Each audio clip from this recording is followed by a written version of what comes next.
Halo, nama saya Hendra Tribudiana. NNP saya 74100-313. Saya dari kelas 2 di 3 ITA. Kali ini saya akan menjelaskan tentang teori basis data 2 yang berjudul basis data klien atau server. Dosen pembimbing saya adalah Bapak Rengga Semara Eskom UCA. Tujuan belajar kali ini adalah memahami konsep basis data client server, memahami arsitektur client server, memahami pengaksesan query pada basis data client server, dan bagaimana perangkat lunak client server.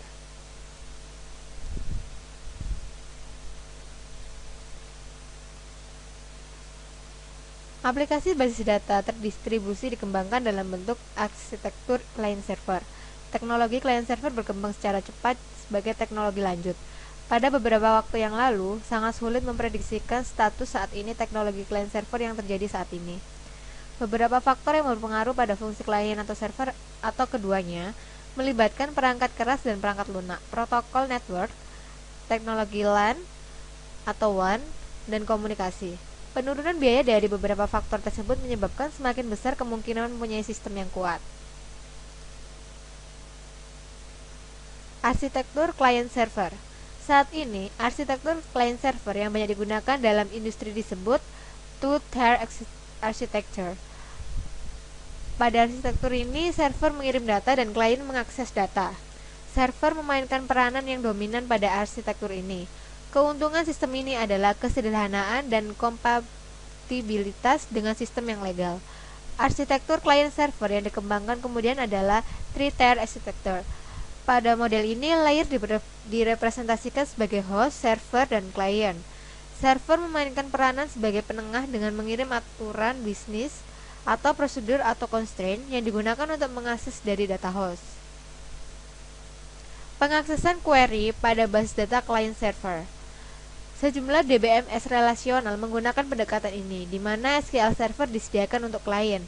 Setiap klien harus menggunakan query SQL yang tepat dan menyediakan antarmuka pemakai dan fungsi antarmuka untuk bahasa pemrograman. Karena SQL adalah bahasa standar relasional, berbagai SQL Server, meskipun disediakan oleh vendor yang berbeda, dapat menerima perintah SQL. Klien juga merujuk pada data dictionary yang di dalamnya terdapat informasi pada data distribusi di antara server SQL yang berbeda. Sebagai modul untuk dekomposisi query global ke dalam sejumlah query lokal yang dapat dieksekusi pada berbagai tempat. Interaksi antara klien dan server selama pemrosesan query SQL adalah sebagai berikut.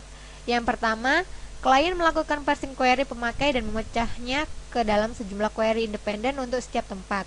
Setiap query tersebut dikirim ke server yang sesuai.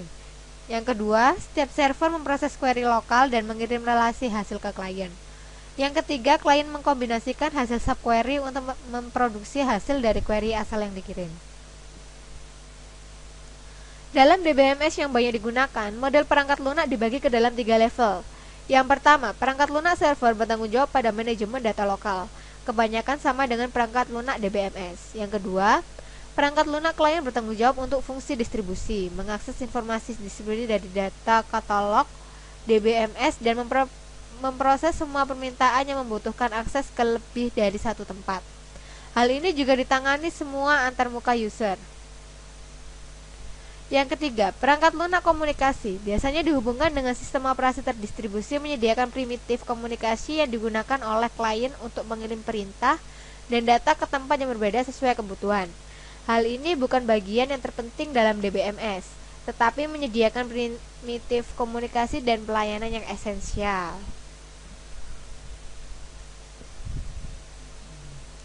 Klien bertanggung jawab untuk membangkitkan eksekusi terdistribusi untuk beberapa tempat server suatu query atau transaksi dan untuk melakukan supervisi eksekusi terdistribusi dengan mengirim perintah ke server. Klien harus menjamin transaksi global atomik dengan membentuk global recovery jika tempat yang dimaksud gagal.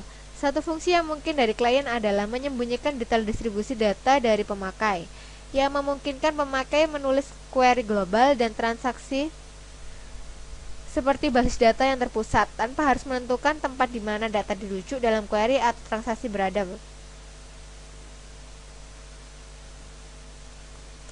Selanjutnya adalah latihan soal. Yang pertama, apa yang dimaksud sistem client server? Jawabannya adalah yang dimaksud dengan sistem client server adalah server mengirim data dan klien mengakses data. Server memainkan peranan yang dominan pada arsitektur ini. Keuntungan sistem ini adalah kesederhanaan dan kompatibilitas dengan sistem yang legal. Soal yang kedua, apa perbedaan konsep arsitektur client server yang ada sekarang dengan arsitektur sistem terdistribusi? Jawabannya adalah arsitektur client server yang ada sekarang merupakan perkembangan dari arsitektur sistem terdistribusi. Jadi pada dasarnya arsitekturnya hampir sama. Yang ketiga, sebutkan bagaimana tugas host, server, dan server pada three-tier architecture. Jawabnya, host server dan client server memainkan peranan sebagai penengah dengan mengirim aturan bisnis, prosedur atau constraint yang digunakan untuk mengakses data dari host. Klien berisi antarmuka GUI dan beberapa aplikasi tambahan mengenai aturan bisnis. Kemudian server bertindak sebagai conduit of passing, memproses data dari host ke klien, di mana kemudian diproses atau difilter dan dipresentasikan ke pemakai dalam format GUI. Antarmuka pemakai, aturan, dan pengaksesan data bertindak sebagai three tiers. Klien biasanya dihubungkan ke server melalui LAN, dan server dihubungkan ke host melalui WAN. Klien melakukan remote yang dihubungkan ke server melalui WAN juga. Yang keempat, jelaskan bagaimana pengaksesan query dari klien ke server dan hasil query dari server ke klien. Jawabannya adalah klien melakukan parsing query pemakai dan memecahnya ke dalam sejumlah query independen untuk setiap tempat. Setiap query tersebut dikirim ke server yang sesuai. Setiap server memproses query lokal dan mengirim relasi hasil ke klien. Klien mengkombinasikan hasil subquery memproduksi hasil dari query asal yang dikirim. Soal yang kelima, perangkat lunak apa saja yang diperlukan pada sistem client server? Jawabannya adalah perangkat lunak yang diperlukan dibagi dalam 3 level, yaitu perangkat lunak server, klien, dan komunikasi. Itulah penjelasan saya tentang basis data klien atau server. Semoga bermanfaat. Terima kasih.